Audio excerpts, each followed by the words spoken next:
Talk with us about communication and its value to you.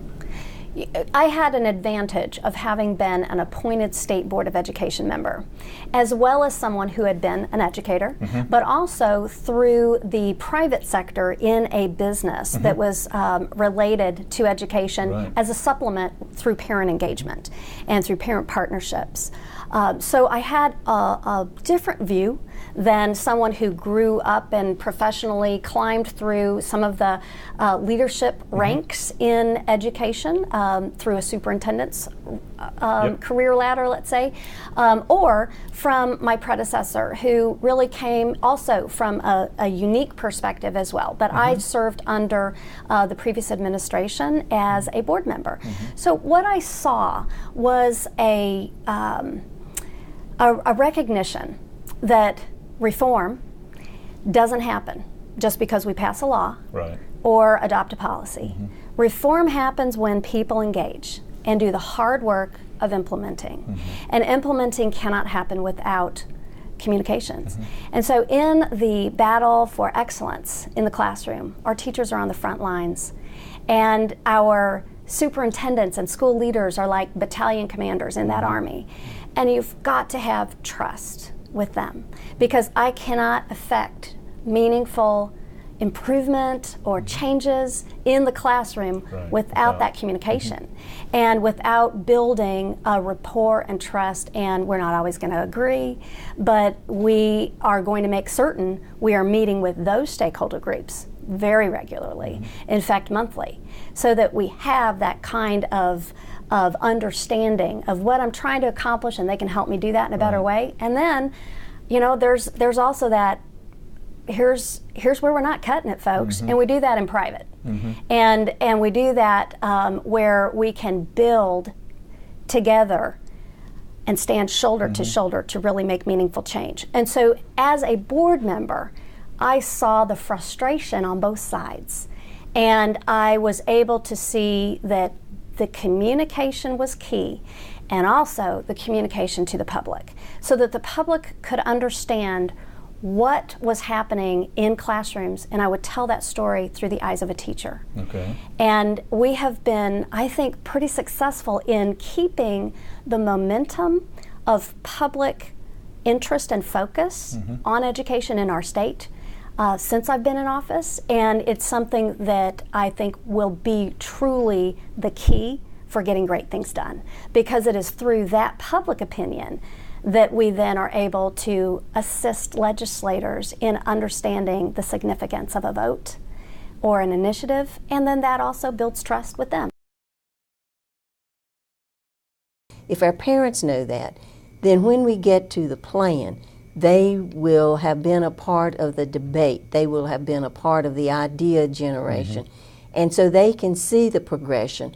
And then they, even though they may not all agree with what will be our ultimate accountability system, they can understand the process.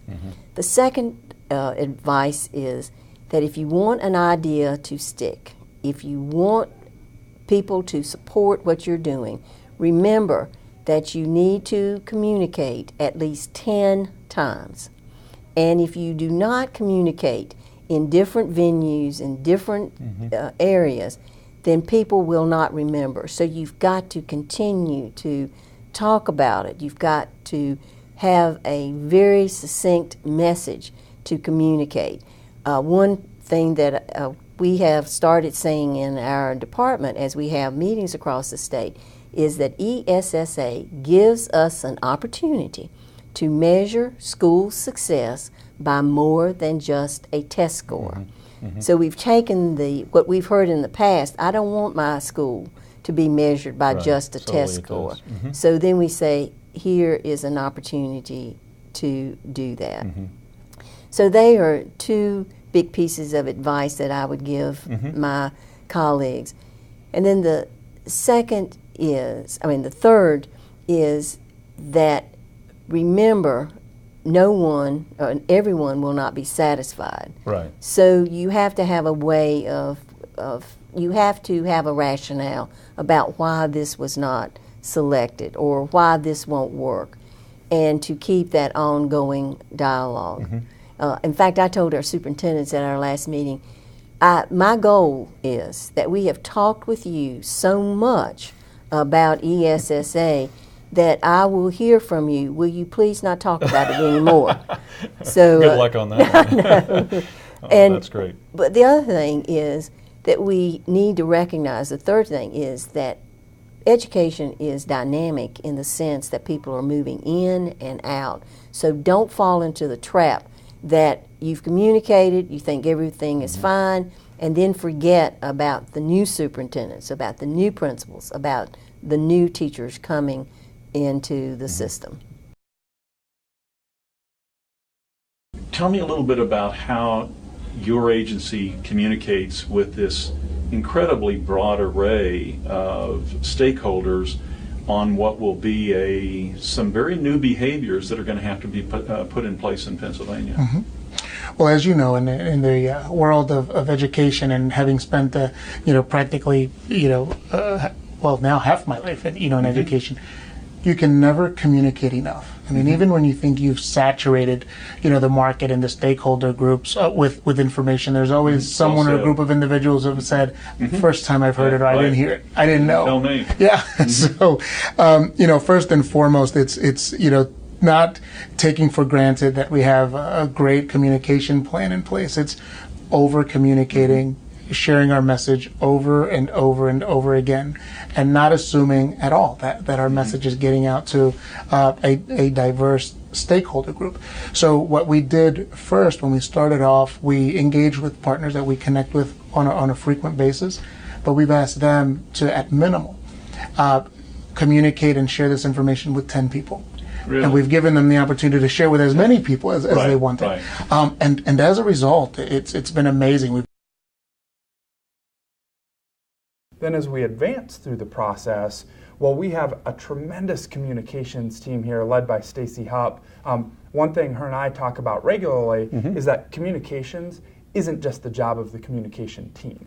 It's all our job at the agency. And so it's really those people working in the programmatic units that are helping develop and design each component of the plan, ensuring that they have the support they need to communicate effectively with those constituents and stakeholders they're working with regularly. So it's really taking that, I think, that team approach and ensuring that others are empowered to communicate with those in the field, and that ultimately we're all aligned on what we're working toward. We saw a lot of the trends that we're seeing here at the Education Commission of the States from across the country. And I really put it into 3 categories. One is collaboration, one is communication, and one is continuity. Communication is a key one that we've seen. And we've seen from previous policies that have been put in place, it's never easy to put a policy in place, but it's easier to put it in place than it is to communicate what that policy means to the students and parents that it's going to affect. What's your position, or the Education Commission of the State's position, on how strategic communication can be undergirded, can be emphasized as an important, a very, very important element of what they do going forward to creating a plan?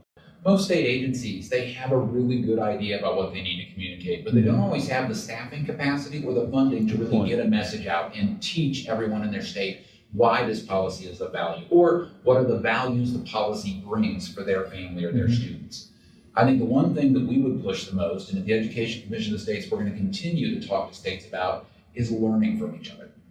If one state is having success, I think on college and career ready standards as an example, Kentucky did some really good communication early on with that. Those successes were opportunities for other states to say, how do they do that? And why do they communicate more often than we are? And what was the outcome from that? That's really where the value is. And so the opportunities for states to change the policies is great. The need for them to communicate the value to the parents, to the students, to the teachers, to the communities that they're serving is probably even more important.